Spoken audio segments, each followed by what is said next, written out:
from the Journal of Nature, because these authors, Stephen Strogatz and I believe Duncan Watts, but Stephen Strogatz and some others, did an analysis of this opening day of the Millennium Bridge. And I pulled this graph from their paper, and I'm going to draw your attention to the top two graphs. So the top graph shows the number of people that clambered onto the bridge on opening day versus time. So the horizontal axis is time, and the vertical axis is the number of people. And so you can see that the number of people that got onto the bridge, as you might expect, is a linear sort of step function versus time. Now, interestingly enough, when you can see that number of people went from 0 to about 180 or so, and they shut the bridge down and got everyone off because it was wobbling. And then the middle graph is the wobble amplitude over the same time. So what you can see there is that we had this linear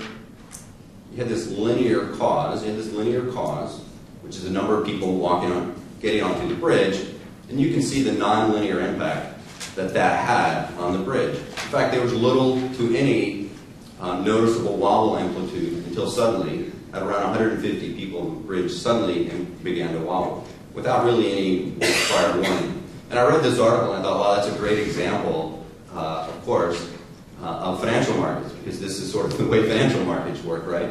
Little warning, suddenly wobbling uncontrollably.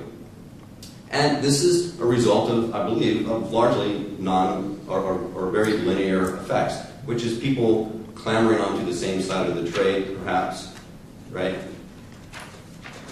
Until suddenly there's no bid. Okay, so the notion of herding or groupthink leads to a breakdown in diversity. So what I mean by that is that markets work best when people make their own independent decisions. Right? They make their own independent judgments about prices and expectations. However, when people begin to lose that diversity of opinion and expressing that diversity of opinion across markets, that leads to a breakdown in diversity. If there is no diversity, then correlations all rise, by definition. So those are two simple, straightforward examples of how behavioral finance or our personal behaviors affect risk in capital markets. So sort of back to my initial graphs about risk and return, I plotted the risk and return for the S&P 500 from 1925 to current. And the point here that I want to make is that what you see here is the green line is the trailing 5-year total returns in stocks, and the purple line is the trailing 1-year volatility. And there's a couple of takeaways here. The first is the obvious point that risk and returns are not static. They are, of course, dynamic. And the other point is that you can see periods in history where you had these periods in the 1930s, in the 1970s, and currently, in particular, where risk was high and returns were low.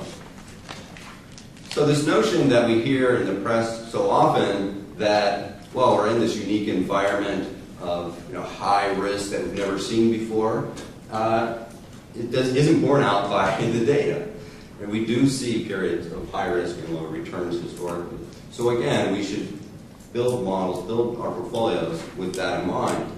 And the other point with this is that these periods do tend to persist. So they come along and they are a secular environment, a secular market.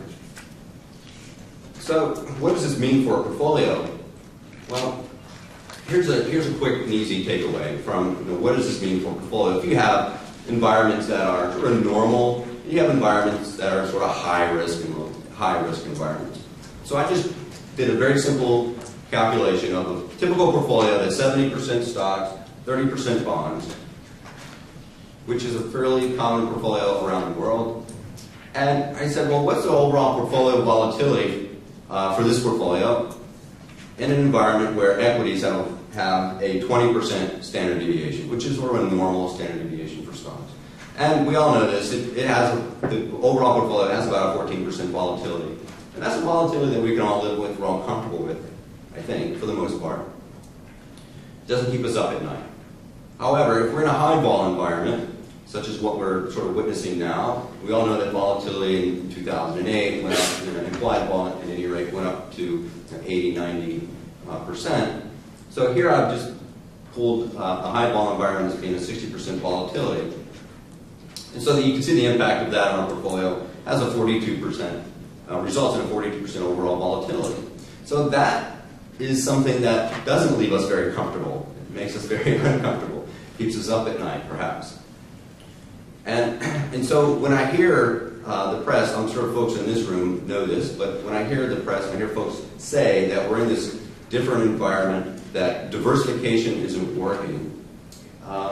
We can look at this simple example and say, well, it's not that diversification isn't working.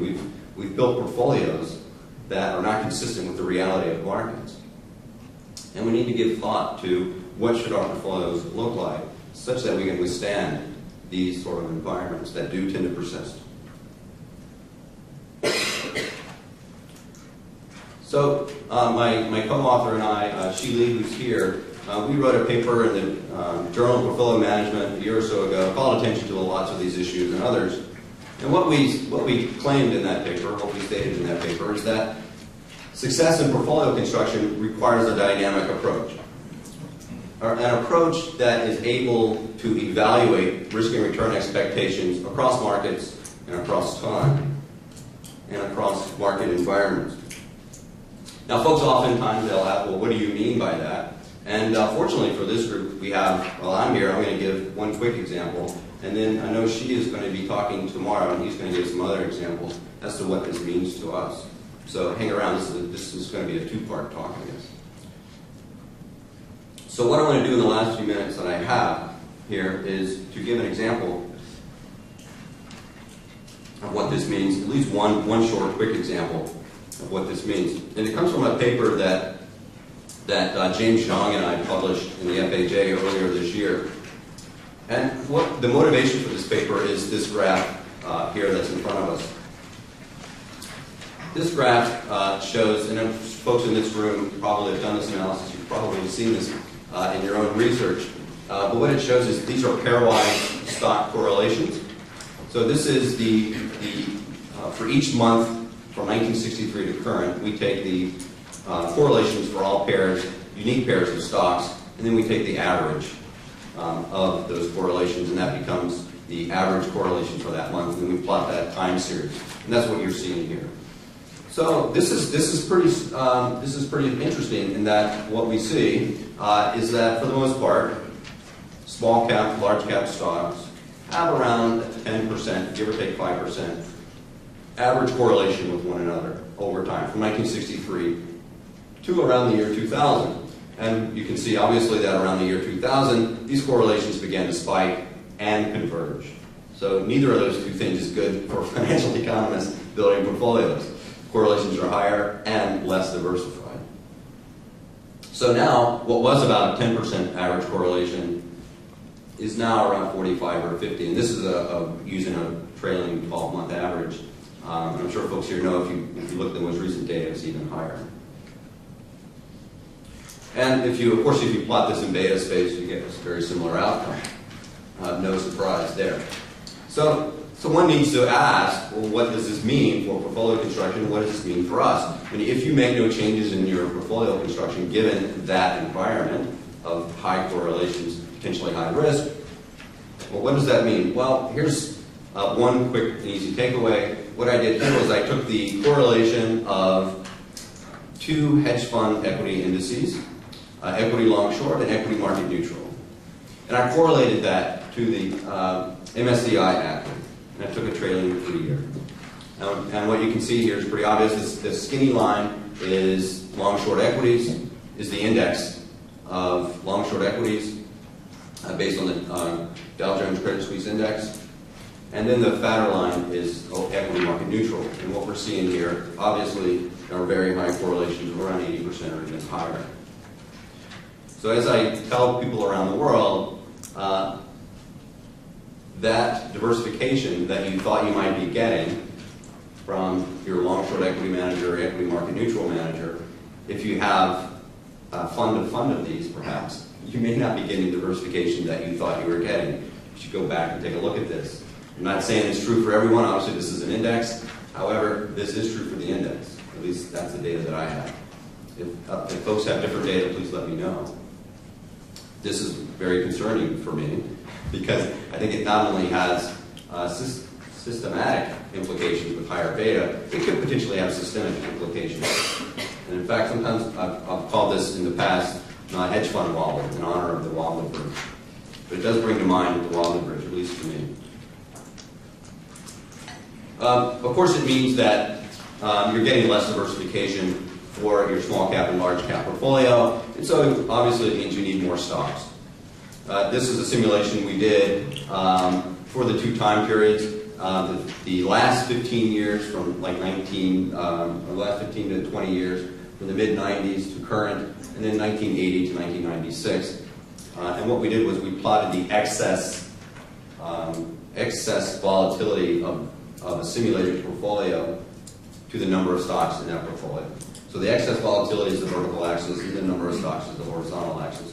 And so what you can see is obvious, is that you need about twice the number of stocks now than you did 20 years ago to have the same level of diversification and to have the same level of excess volatility.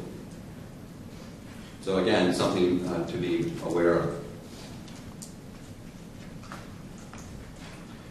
So folks often at times ask me, what's going on here? What's causing this? And in our paper, we go into some detail. We have a thesis about what's causing these rise in correlations and rise in convergence of betas. And the thesis is that it's related to exchange-traded fund trading. For those of you, most folks I'm sure are aware of what an ETF is, but it's a basket of stocks that you can trade on the exchange during the day. So it's a mutual fund that can be traded throughout the day. And in the U.S. At least, exchange-traded funds have gone from effectively zero in terms of their impact or the volume of ETFs on the market. In the year 2000, ETFs were roughly zero, and now they're 1/3 of all trading volume is an ETF trade. So to me, by definition, and to us, this is the case we make in our paper, to us, by definition, ETFs and trading of ETFs must have a systematic impact on markets because, after all, you're trading a basket of stocks, and that trade is in one direction or the other, and so the flows follow from the ETF to the securities, and so those securities must all be impacted systematically, right, by that trade, depending upon the size of the trade and the volume of the trade. So we go through that explanation in our paper that this is a notion that our thesis, by the way, is a notion that lines up theoretically, and we believe also it lines up empirically. I mean, if you look at the rise of ETF volume from 0 to 30%, and you correlate that or relate that to these increases in correlations from around 15% to 50%, you'll notice that it all happened at about the same time. We don't think that's coincidence. We don't think that contemporaneous relationship is a coincidence at all. We think it's directly related to ETFs. ETFs may not be the entire story, but we think it's a significant and important part. And we go through some various test statistics in our paper to look at not only those correlations, but we also look at cross-sectional changes in volume. And you'll notice that what we find is that cross-sectionally changes in volume also are rising. So it's pretty clear that basket trades are occurring across time. They're impacting markets in a systematic way. Okay. So I'm going to wind up my comments with that.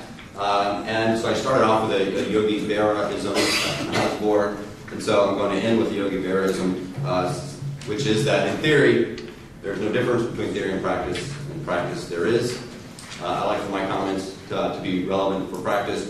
We at the CFA Institute are attempting to be relevant to practice and relevant to the profession. Hopefully my comments have met with that objective, and I thank you for your time and attention and for allowing